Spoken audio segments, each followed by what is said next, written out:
கவிஞர் கண்ணதாசன் ஒரு நாள் காலையில 6:30 மணிக்கு ஃபோன் பண்ணார். யார் பேசுறீங்கன்னா, நான் தான்மா கவிஞர் பேசுறேன். என்ன சார் காலையில 6:30 மணிக்கு ஃபோன் பண்றீங்க, என்ன விஷயம் சார்? ஒன்னும் இல்லம்மா, நான் இன்னைக்கு குமுதத்துல உங்களை பத்தி சந்தித்தேன் சிந்தித்தேன் காலம்ல எழுதியிருக்கேன், அதை வாங்கி படிச்சுட்டு நீங்க எனக்கு ஃபோன் பண்ணி சொல்லுங்க.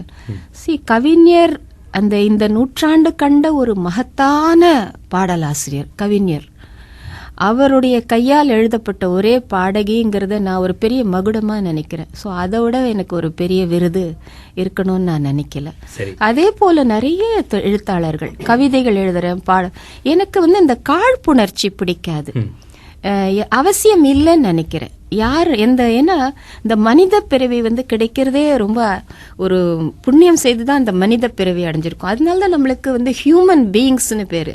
So let's try to be human. அது வேற குவாலிட்டிஸ், வேற குணங்கள் நம்மளுக்கு தேவையற்றது.